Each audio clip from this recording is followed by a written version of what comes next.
Hello guys, so in this video we are gonna see how to include script. So basic movement అన్ని implement చేద్దాం. First అయితే మనం last వీడియోలో new input system ఎలా implement చేయాలో చూసాం కదా. సో ఇప్పుడు ఏం చేస్తామంటే మనం ఫస్ట్ ఆఫ్ ఆల్ ప్లేయర్ మీద క్లిక్ చేసి ఇదొక ప్రీఫ్యాబ్. ఈ సింబల్ కనిపిస్తే మీకు ఈ సింబల్ కనిపిస్తే అదొక ప్రీఫ్యాబ్ అనమాట. దాని మీద మీరు ఏం చేస్తారంటే రైట్ క్లిక్ చేస్తే ప్రీఫ్యాబ్ అని కనిపిస్తుంది. దాని మీద అన్ప్యాక్ కంప్లీట్లీ అని ఉంటుంది, అది క్లిక్ చేయండి. సో అది అన్ప్యాక్ అవుతుంది అనమాట, మొత్తం లోపల ఉన్నవన్నీ కూడా అన్ప్యాక్ అవుతాయి. ఇప్పుడు ఇక్కడ ప్రాజెక్ట్ విండోలోకి వచ్చి క్రియేట్ మే క్లిక్ చేసిన తర్వాత కొంచెం లెట్స్ సే ఇప్పుడు ఒక స్క్రిప్ట్ క్రియేట్ చేద్దాం. స్క్రిప్ట్ పేరు వచ్చి input manager. Okay, input manager అనే ఒక స్క్రిప్ట్ క్రియేట్ చేసిన తర్వాత కింద మీకు కంపైలింగ్ స్క్రిప్ట్స్ అని కనిపిస్తుంది. సో స్క్రిప్ట్స్ మొత్తం కంపైల్ అయిన తర్వాత వీఆర్ రెడీ టు యూజ్ అనమాట. సో ప్లేయర్ మీద మళ్ళీ క్లిక్ చేసి సింపుల్గా ఇన్పుట్ మేనేజర్ తీసుకెళ్ళి దీనిపైన ఇన్సర్ట్ చేయండి. ఓకే, కంట్రోలర్లో ఏమన్నా మీకు లైక్ సోల్జర్ ఇలా ఏమన్నా ఉంటే మేక్ ఇట్ నన్ మే ప్లేస్ చేయండి. ఓకే, నెక్స్ట్ థింగ్ వచ్చేసి దీని ఇన్పుట్ మీద క్లిక్ చేయండి, డబుల్ క్లిక్ చేస్తే ఓపెన్ అవుతుంది. విఎస్ కోడ్లో ఓపెన్ అయింది నాకైతే. సో ఇక్కడ మీకు స్టార్ట్ కనిపిస్తుంది, అప్డేట్ కనిపిస్తుంది. స్టార్ట్ అనేది ఏం లేదు, ఇప్పుడు నేను ప్లేయర్కి అటాచ్ చేశాను కదా స్క్రిప్ట్ అనేది. సో ఆ ప్లేయర్ గేమ్ స్టార్ట్ చేసినప్పటి నుంచి ప్లేయర్ ఎప్పుడైతే యాక్టివ్ అవుతాడో, అంటే గేమ్ ఆబ్జెక్ట్ ఎప్పుడైతే యాక్టివ్లో ఉంటుందో ఆ స్టార్ట్ అనేది అప్పుడు ఎగ్జిక్యూట్ అవుతుంది. అప్డేట్ అనేది ఏంటంటే ప్రతి ఫ్రేమ్ ఎగ్జిక్యూట్ అవుతుంది. ఫర్ ఎగ్జాంపుల్ ఇప్పుడు నాకు 60 ఫ్రేమ్స్ ఉన్నాయి, 60 ఫ్రేమ్స్లో 60 టైమ్స్ అది అప్డేట్ అవుతూనే ఉంటుంది. ఫర్ ఎగ్జాంపుల్ నేను జంప్ చేద్దాం అనుకున్నా, జంప్ చేయాలంటే for example space bar click చేస్తే జంప్ అవుద్ది మా ప్లేయర్ క్యారెక్టర్. సో జంప్ అనేది నేను ఎప్పుడైనా చేయొచ్చు గేమ్లో, రైట్? సో ఆ ప్రతి ఫ్రేమ్లోనూ అది చెక్ చేసుకుంటూ ఉంటుంది, చేస్తాడు ఎప్పుడు బటన్ ప్రెస్ అయ్యిద్ది అప్పుడు జంప్ చేయాలని ప్రతి ఫ్రేమ్కి అది చెక్ చేసుకొని ఉంటుంది. అలాంటి కోడ్ అంతా మనం అప్డేట్లో రాస్తాం అనమాట. సో ఇన్పుట్ మేనేజర్ అంటే మొత్తం ఇన్పుట్స్ అన్ని మేనేజ్ చేస్తుంది కాబట్టి దీనిలో మనకి స్టార్ట్ అప్డేట్ అవసరం లేదు.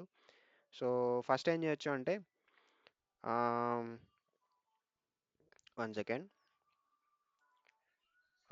ఫస్ట్ వచ్చేసి ఇలా లెట్స్ మనం ప్లేయర్ కంట్రోల్స్ క్రియేట్ చేసుకున్నాం కదా.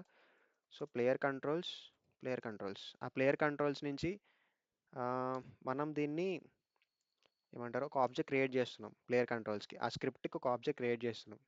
నెక్స్ట్ మూమెంట్కి మనం వెక్టర్ 2 రాసాం కదా, సో వెక్టర్ 2 దీనికి కూడా చేద్దాం. లెట్స్ ఇప్పుడు పబ్లిక్ వెక్టర్ 2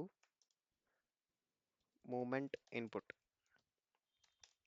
నెక్స్ట్ ఇప్పుడు మనకి ఇన్పుట్ సిస్టమ్ అనేది ఫస్ట్ అనేబుల్ చేయాలి, తర్వాత డిజేబుల్ చేయాలి. డిజేబుల్ అనేది ఎప్పుడు చేయొచ్చు మన ఇష్టం, అనేబుల్ అయితే ఖచ్చితంగా చేయాలి. సో వాయిడ్ ఆన్ అనేబుల్ లోపల ఇఫ్ ప్లేయర్ కంట్రోల్స్ ఈ సెట్ టు నల్, ఒకవేళ నల్ అయితే కనుక player controls equal to new player controls. In case అది నల్ ఉంటే కనుక ఇక్కడ మనం అసైన్ చేస్తాం. And player controls dot player movement dot movement dot performed. ఒక్కొక్కటి ఏంటో ఇప్పుడు మీకు డీటెయిల్గా చెప్తా. Performed plus equal to I, then movement input equal to I dot read value of vector 2. Yeah, next player controls dot enable, right? Next void on disable. On disable దగ్గర సింపుల్గా player controls dot disable. That's it. ఇప్పుడు అసలు ఈ player controls ఏంటి, player movement ఏంటి, perform ఏంటి, అసలు ఇవన్నీ ఎక్కడి నుంచి వచ్చాయి? సో మనం ఇది open, wait the script compile అవుతుంది. నెక్స్ట్ ఇది క్లిక్ చేస్తున్నా, ఓపెన్ చేస్తున్నా. సో ప్లేయర్ మూమెంట్ అనేది ఒక యాక్షన్ మ్యాప్. ఈ object dot player movements dot ఈ మూమెంట్ ఉంది కదా, ఆ మూమెంట్ అనేది పర్ఫామ్ అయితే అక్కడ మనకి వెక్టర్ 2 ద్వారా ఇన్పుట్స్ అనేవి పాస్ అవుతాయి. సో అదే ఇక్కడ రాసా. ఫైనల్గా ఏం చేసేది, ఆ ప్లేయర్ కంట్రోల్స్ని ఎనేబుల్ చేసా. ఈ ఆన్ డిజేబుల్ మెథడ్ ఎప్పుడు పడితే అప్పుడు కాల్ అవ్వదు. అది ఎప్పుడంటే చెప్తా ఉండండి. ఫర్ ఎగ్జాంపుల్ నేను అటాచ్ చేశా కదా ప్లేయర్ కంట్రోల్కి, ఇవి X and Y axis run చేస్తున్నా. ప్లేయర్ కదలడు, కానీ మన మూవ్‌మెంట్ అవునో కాదో లెట్స్ సే పనిచేస్తుందో లేదో చెక్ చేద్దాం.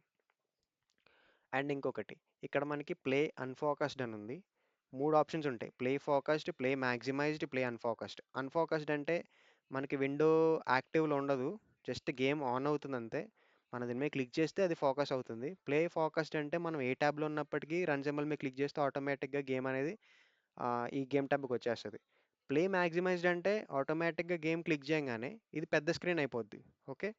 ఫస్ట్ మనం ప్లే ఫోకస్డ్ మీద చూద్దాం. సో, చేస్తున్నా. క్లిక్ చేయగానే ఆటోమేటిక్‌గా గేమ్ స్టార్ట్ అవుతుంది. ఓకే. గేమ్ స్టార్ట్ అయిన తర్వాత చూడండి మనకి ఇక్కడ ఏమి మూవ్‌మెంట్స్ ఏం చూపించట్లే. కానీ ఇక్కడ ఎక్స్ అండ్ వై అబ్జర్వ్ చేయండి. నేను డబ్ల్యూ క్లిక్ చేస్తే వై అనేది 1 అయింది. అదే ఎస్ క్లిక్ చేస్తే వై అనేది -1 అయింది. అండ్ ఏ క్లిక్ చేస్తే ఎక్స్ అనేది -1 అయింది. డి క్లిక్ చేస్తే ఎక్స్ అనేది 1 అయింది. సో, మూవ్‌మెంట్‌కి సంబంధించిన ఇన్‌పుట్స్ కరెక్ట్‌గా మనం ఇన్‌పుట్ తీసుకుంటున్నాం. నెక్స్ట్ మనం చేయాల్సింది ఏమైనా ఉంది అంటే అది ప్లేయర్‌కి మూవ్‌మెంట్ ఇవ్వడం. ఓకే. ఓకే. ఇప్పుడు ప్లే ఫోకస్డ్ చూసాం గదా!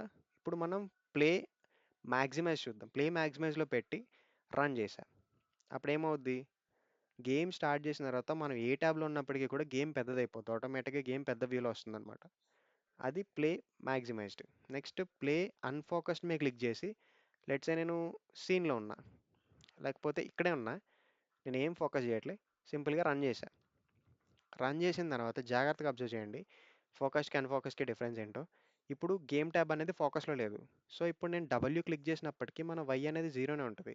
అదే దీని మీద క్లిక్ చేసి వై అనేది లెట్స్ సే డబ్ల్యూ క్లిక్ చేస్తే ఆటోమేటిక్‌గా వై అనేది 1 అని చూపిస్తుంది. ఇప్పుడు అర్థమైందా? ఫోకస్‌కి, అన్‌ఫోకస్‌కి అండ్ మాక్సిమైజ్‌కి డిఫరెన్స్. అండ్ ఇప్పుడు నేను గేమ్ ట్యాబ్‌లో ఉన్నా కాబట్టి నాకు ఇలా కనిపిస్తుంది. ఆర్ ఎల్స్ నేను సిమ్యులేటర్‌కి మార్చా అనుకో. సిమ్యులేటర్‌కి మారిస్తే ఏంటి?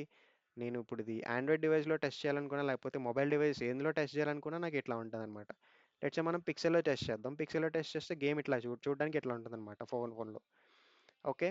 అండ్ సేఫ్ ఏరియా అంటే దేనికంటే, ఇప్పుడు మనకి డిస్‌ప్లేస్‌లో చాలా రకాల డిస్‌ప్లేస్ ఉంటాయి. Like top notch I mean water notch అని చెప్పి చాలా రకాలొచ్చాయి కదా! నాకు ఆ పదాలు కూడా కొన్ని తెలియవు.